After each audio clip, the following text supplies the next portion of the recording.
Good afternoon. Thanks for joining us right here on This Is Now. We want to begin with some live pictures out of Pauoa, where a police investigation is underway. This is in the area of Booth Road and Pacific Heights Road. Now, streets in the area were closed, but we're told that a lot of them just reopened moments ago. In fact, we have a crew there at the scene and are working to gather more information on what exactly unfolded. But as you can see, police remain on scene. They're conducting their investigation. A preliminary report from HPD labeled this as an auto theft recovery. However, we are working to get more information for you on air and online. We also want to turn now to some of our other top stories, including some severe weather in the oceans and the shorelines around Oahu this past week. And now a high surf advisory remains in effect for all south-facing shores. And it was a busy weekend for Honolulu ocean safety. 6 people were injured Saturday when a huge wave battered a catamaran carrying 30 people off of Waikiki. And this coincides with the first summer swell rolling in. Ocean safety crews rescued people on jet skis, and they also reported a number of diving incidents with the trade winds creating some choppy conditions. They're urging the public to be careful as we see what is unfolding on Oahu's South Shore. Now, in our other top story, severe weather is pummeling parts of the southern United States. Tornadoes, extreme heat, and power outages are hitting large portions of the country. For more on this, Christian Benavides reports from Miami.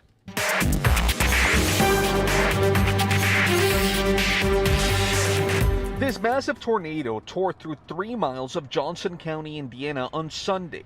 Officials say it damaged 75 homes, but amazingly killed no one. You could hear the house coming apart. It was a nightmare. John Keith hid in his bathroom as the storm ripped through. To see your house and see the outside and know that you were just sitting there and you could have been dead. Severe storms are being blamed for several deaths across the South, including in Arkansas and Georgia, where a tree fell on a pedestrian.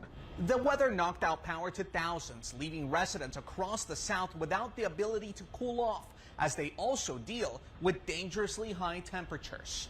It's Texas, so we always expect some heat. Texans are being asked to conserve energy this week, with temperatures in some places already topping triple digits.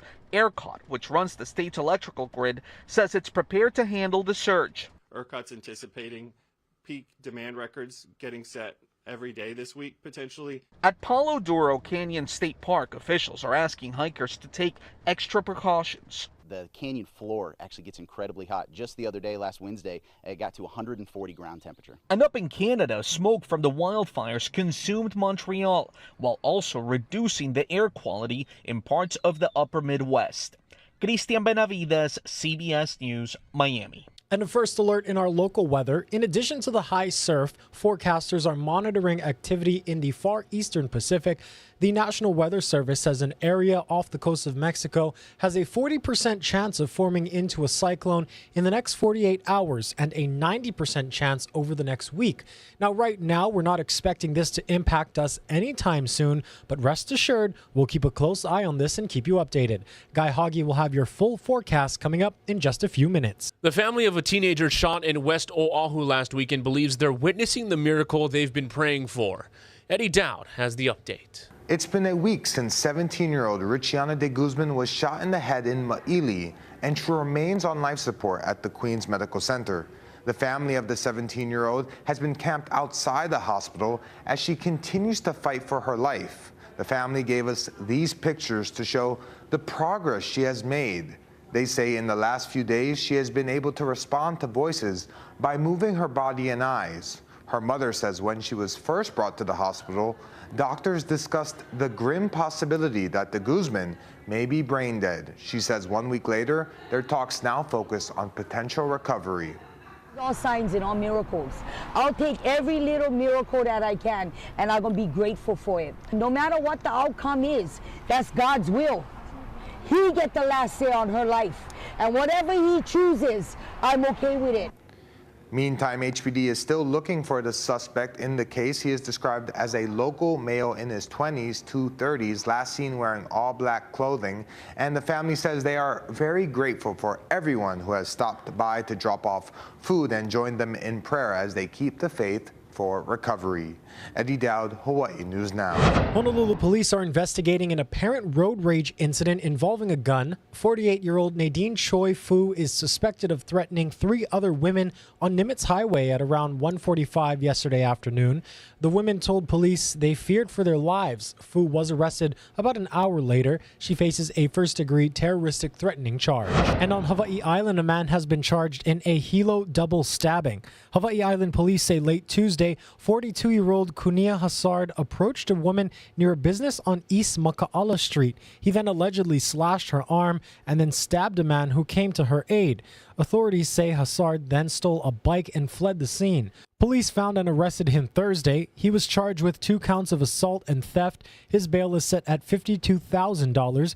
Both victims are in stable condition.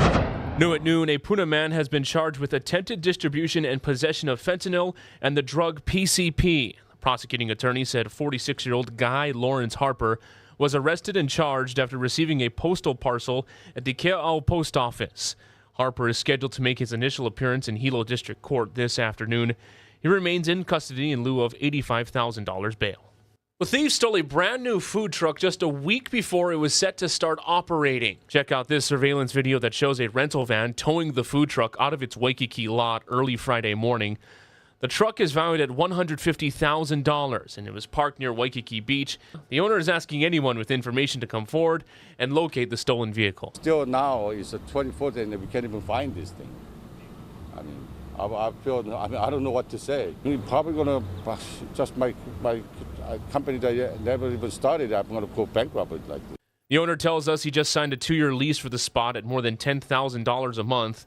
He was planning to start running it on July 1st. A 23-year-old Colorado man faces life in prison without the possibility of parole for killing 5 people at a gay nightclub in Colorado Springs last November. Anderson Lee Aldrich pleaded guilty to murder, attempted murder, and other crimes in connection with the shooting at the Club Q on November 19, 2022. Police said Aldrich had previously visited the club and he was heavily armed when he attacked patrons during a drag show. 5 people died and nearly 24 others were injured before bar employees and patrons tackled and disarmed him.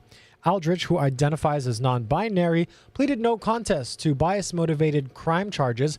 Their attorney read a statement of apology on their behalf. Friends and relatives of those killed, along with survivors, delivered emotional victim statements in court. And I hope he thinks about those words for the rest of his life, and he spends that time not forgetting the damage that he's done to a whole community and the holes that he's left in the hearts of so many people. Colorado has no death penalty. Club Q's owner says he plans to reopen the nightclub this fall with a memorial to the victims. Russian President Vladimir Putin released a video message today, his first public remarks since the head of a mercenary army sent his own soldiers toward Moscow. Skylar Henry has the details. President Biden says the U.S. and NATO played no role in the short-lived armed mutiny in Russia, though the allies are closely watching the situation. We're going to keep assessing the fallout of this weekend's events and the implications for Russia and Ukraine. But it's still too early to reach a definitive conclusion about where this is going. Yevgeny Prigozhin, the head of the mercenary Wagner Group, seized a military command in southern Russia, then sent a group of soldiers to Moscow before turning them around. In an audio recording released Monday, Prigozhin said he did not intend to overthrow the Russian government, but was protesting the army for killing his soldiers. Today, his forces are back at their posts, fighting Ukraine. They're going to integrate these Wagner fighters into the Russian army. How's that going to work out? Not well. Ukraine is in the middle of a counteroffensive against Russia, hoping to seize on this new uncertainty within the Russian ranks to make advances. Combat power is capability times will, and that will comes in large measure from confidence and cohesion. And I'll tell you, I think that the Russian military in Ukraine is under tremendous duress. President Biden says he'll be speaking with Ukraine's President Volodymyr Zelensky again soon. No matter what happened in Russia, we, the United States, will continue to support Ukraine's defense and its sovereignty and its territorial integrity. The U.S. is expected to announce $500 million in new weapons for Ukraine on Tuesday, including more Bradley fighting vehicles. Skyler Henry, CBS News, the White House. 3 police officers have been charged with murder in the fatal shooting of a woman in San Antonio, Texas. The police chief said the officers who shot 46-year-old Melissa Perez early Friday morning were not following department policies or training. Sergeant Alfred Flores and officers Elizar Alejandro and Nathaniel Villalobos are suspended without pay as the investigation continues. They were released on a $100,000 bond. Police were responding to a call that a woman, later identified as Perez, was cutting wires to a fire alarm system at her apartment complex. The chief said it appeared Perez was having a mental health crisis. She spoke with officers outside, then went back into her apartment and locked the door. Body camera video showed officers continued to talk to her through a rear patio window. The chief said when one officer tried to open the window, Perez threw a candle holder at him and later swung a hammer at an officer, breaking a window instead. One officer opened fire, missing Perez. Seconds later, she moved back towards the window, holding the hammer, and all 3 officers opened fire. Governor Josh Green announced a list of bills he intends to veto. Of the bills passed during this year's legislative session, the governor plans to veto 11, including measures related to state water code penalties, certification of documents, permits, and education. He says the decisions are based on a number of factors such as legal consideration, government efficiency, and public impact. He has until July 11th to finalize his list. Secretary of the Interior Deb Haaland will be in Hawaii this week. This is part of the White House's Investing in America tour, which looks to boost the economy through clean energy and upgrading infrastructure. Tomorrow, she'll deliver remarks at the Hawaii Conservation Conference here in Honolulu. While in the islands, officials say she will also highlight support for the Native Hawaiian community. On Wednesday, she'll be in Hilo for a groundbreaking ceremony at the University of Hawaii Hilo campus.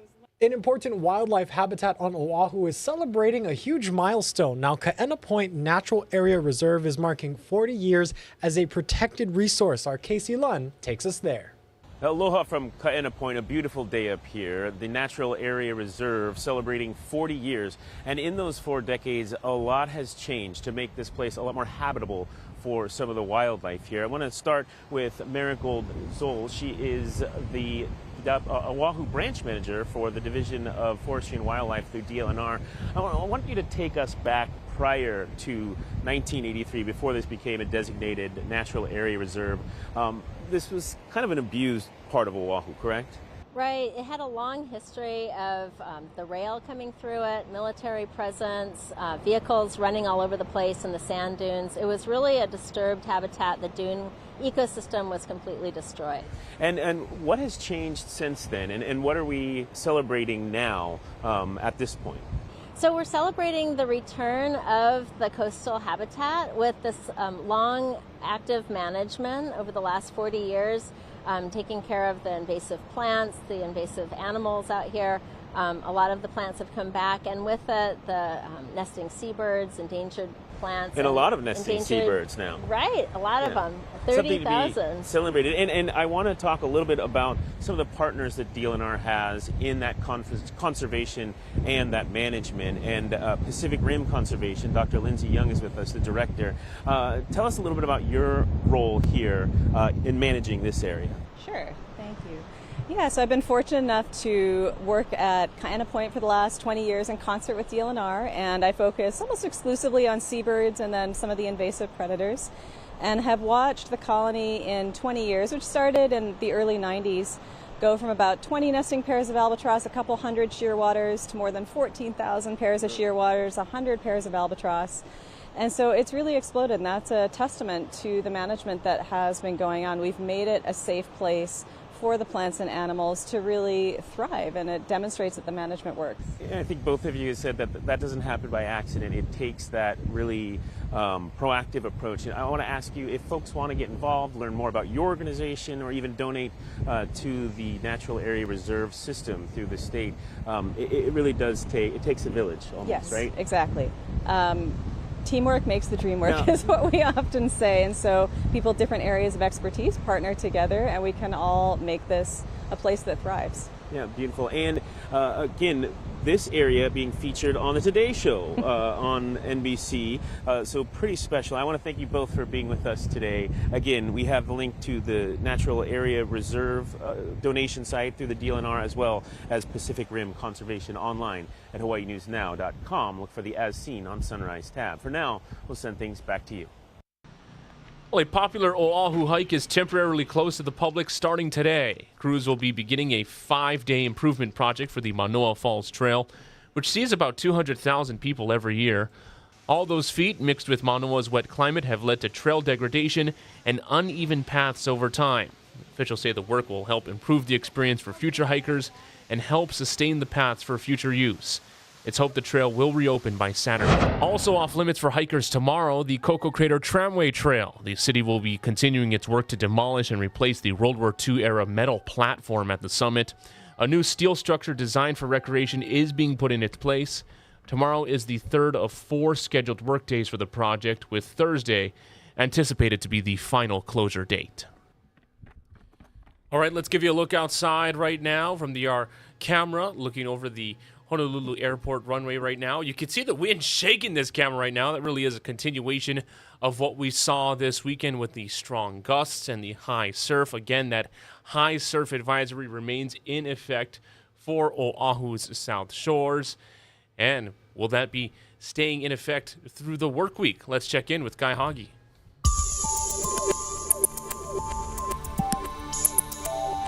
The weather's going to be awesome today and for the next several days. For the rest of the week, why not, right? There will be some passing showers for those windward and Mauka areas. Most of the rain is of the light variety. We're going to see heavier rain. We see yellows and oranges. We just don't see that in the forecast. But it will be damp from time to time for those windward areas. And remember, we are now officially in the dry season.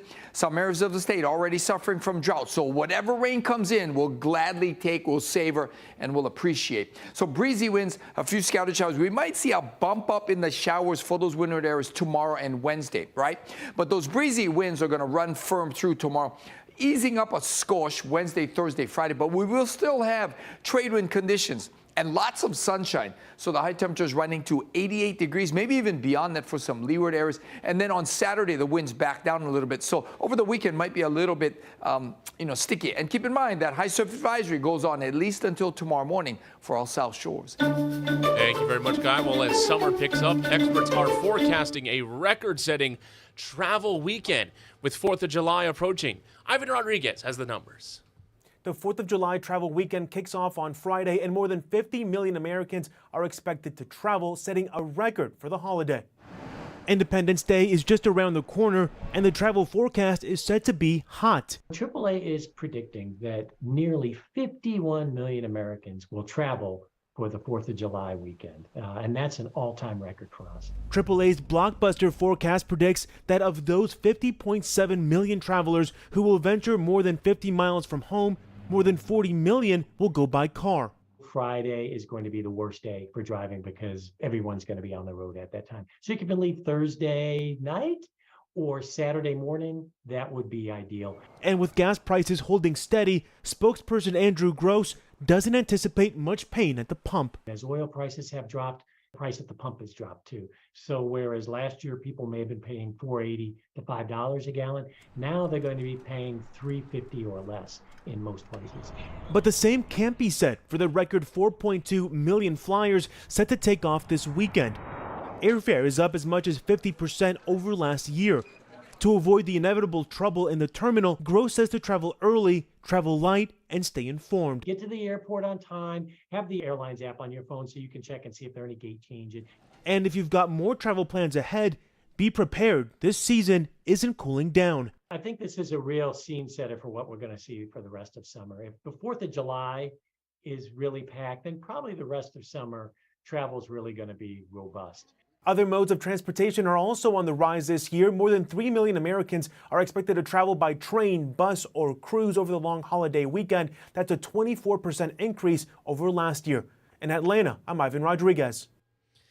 And now to some other news from the feeds. An update on the ongoing legal fight to trademark Taco Tuesday. Now, the phrase is trademarked by regional taco chain Taco John's, but Taco Bell has filed a petition to have that lifted, saying anyone should be able to use the phrase since it is so common. But Taco John's is not backing down, saying it has the right to keep the phrase and enforce its trademark. Mark, what do you think? Is it common? I'm just looking at all the video of the tacos is making me think about lunch. Okay, that's how. Well, it's only Monday, so I got to wait one more day for the tacos. It kind of reminds me of that time the Aloha was in the poke shop and all that controversy. Right. Some words, some phrases, just, common out there. Can't trademark some things. So we'll keep an eye on how this gets settled. Taco Tuesday. We're going to go ahead and give you some good news now. Turning 100 years old no doubt deserves a grand celebration, but one North Carolina man took his party to new heights, so to speak. Zach Perlutsky explains. Surrounded by family. It's pure joy. I love being here, and I'm so happy for Dad. And friends. This is a great occasion for me. 100-year-old Uncle John Hartness. It feels absolutely fantastic. I feel like I'm about 35. Is celebrating his birthday, flying. Not a single thing I'd rather be doing. Hartness started volunteering at Triple Tree Aerodome in Woodruff several years ago. John's 100 years old and he's still out here 6-7 days a week contributing, mentoring people, volunteering. Helping spread the nonprofit's mission to ignite and expand a passion for aviation. He is not only a positive man, a great spirit to be around, but he is also our ambassador. Uncle John started flying when he was just 16 years old and says there's nothing quite like the feeling of being up in the air. Flying is the best feeling of freedom you can have, to get up there and be in the air with nobody but me and God. On board the Triple Tree Aerodome Air Cam, Uncle John had that feeling for 10 minutes on his 100th birthday.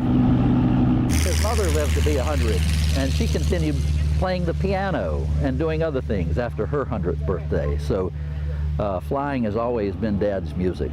So this is a dream come true. It was a great flight, as every flight is. This is the best one I've ever had. The last one is always the best. What an incredible way to celebrate turning 100 right there. That is how you live right there. When I first saw this story come up across my desk, I was like, no, he's just going on a ride. But he was flying the plane. He was the pilot right there. You go, Uncle, you go. It's so awesome to see. Oh, yes, it is. Mark, what else you got? What's also trending right now, a piece of clothing once worn by the late Princess Diana is going on the auction block. Sotheby's will soon be taking bids on the, it's called the Black Sheep sweater she wore when she was engaged to then Prince Charles in 1981. It's made of wool, features rows of white sheep, and you have the single black sheep. It's projected to sell for between $50,000 and $80,000. I don't know about you, Dylan, but I think it's going to go for much higher than that. Yeah, these auction items often sell for far more. Going back, I know I always talk about this, but going back to the Golden Girls auction, the auction house, I think it was Christie's, one of those ones.